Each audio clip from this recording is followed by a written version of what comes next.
Hey guys, good morning. Happy Saturday. It's Daryl here. It's coming up on 7 a.m. I was just about to leave the house and do some other stuff, but some other things came to my attention and I wanted to bring them to your attention. I want to say something first about COVID-19. I'm very careful about the videos I make on this for a couple reasons. The last thing I want to do, I don't think this a health outbreak like this, something that threatens people's health and life, should ever be used politically. That's why I'm careful. A lot of times I'll say before I do a video lately, I'll comment that I try to give Trump as much credit as he's due, despite that not being a lot. I don't. My goal is not at all never to use something like this as any kind of political tool. That does not sit well with me. Another one is to use it to get views. Most of all, I think YouTube viewers are smart enough to see when somebody's being sincere. I mean, you guys know clickbait when you see it. You guys, you could tell that stuff, and that's not my style anyway. My thing is it's about honesty. If it's not true, then I don't see any point in perpetrating it. Okay, anyway, onward. My point here is to point out it gets, I don't know if I should laugh at Trump's ineptitude. I really don't know. I don't think that's a good response for me. Usually you can get a kick out of his vocabulary and his misuse of words and his ego, but with something like this, it's not really funny at all. This is a case that when he was elected back in 2016, I remember having this conversation with Trump voters, saying, "Look, man, maybe he is, very business orientated, but he doesn't know anything about military. He doesn't know anything about international politics. He doesn't know anything about health, and this is a bad case. And I imagine there could be much worse case scenarios of where we have an elected a president that is in over his head." Let's see. So what I wanted to comment on was okay. A reporter asked him about the Trump rallies. 10,000, 12,000 people, because on today's news, they're talking about Stanford University changing the classes to all online classes.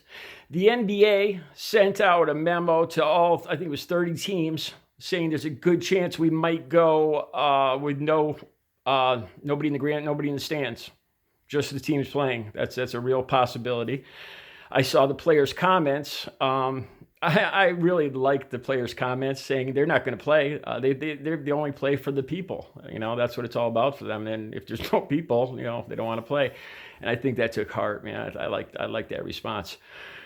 But anyway, there was a couple other things. I talked in the other video about the cruise ship, and I can understand not wanting to bring infected people on land. But as a CDC official was pointing out, that by leaving this airborne contagion and the people all together closely on this ship is almost a guarantee that pretty much everybody is going to contract it on that ship. So instead of, say, 200 cases on that ship, you will have 3,000 cases. And sooner or later, they are going to have to be brought onto land. I guess what I'm saying here is just sweeping it under the rug isn't going to make it go away. I don't think these people should be put into a regular hospital. I think they should have the utmost safeguards to quarantine these people. Anyway, so back to, I'm sorry, I didn't finish about Trump, the Trump rally. So the reporter asks, "Well, what about your Trump, your rallies scheduled for tomorrow, next week? There's going to be over 10,000 people there."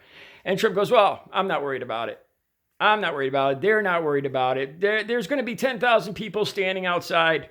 They'll be standing inside. They don't worry about it."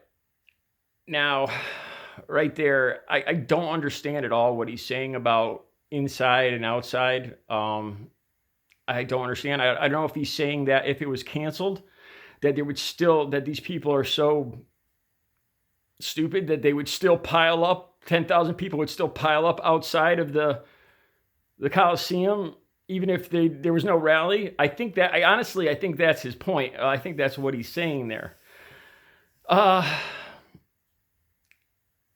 So it's okay. It's okay. If it's one of his rallies, 10, 12,000 people all packed into tight attendance, then not a health problem. Again, we have this man that is, I guess it's narcissism, ego. I mean, it's obvious that, to me, it's obvious that this isn't about health at all to him. It's not about the American people. It's about the way he's going to come off, the way he's going to look. I had one other point, and for the life of me, I can't remember it right now. So I'll put it in the next video. But that's what I want to talk about, the Trump rallies. And I'm not advocating the cruise ship, the people from the cruise ships come onto land by any means.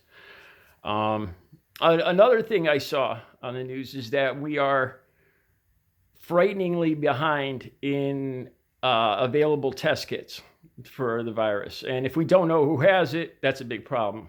A really big problem, because then one person goes to 5 people, goes to 5, each of them go to 5 people. And I had some rough numbers from South Korea about 6,000 people being tested or test kits available or something like that, and then only 100 something. I'm not sure. I didn't quite get the whole thing, but the point is that test kits are much more prevalent and available, like in South Korea, in China, Japan, than here. It's another thing. Trump and Pence again contradicted each other. Pence came out and said that these test kits will be available in mass on the store shelves or whatever. I believe he said by next week, by Monday. 2 hours later, Trump comes out in front of the press and says, anybody who wants a test right now can get it. Test kits are available. If you want a test kit, you can get a test done right now. So yeah, that's a complete lie. Damn, there was one other point I wanted to make, but for the life of me, I can't remember it now. All right, you guys have a great Saturday. I'm going to talk to you again in a little while.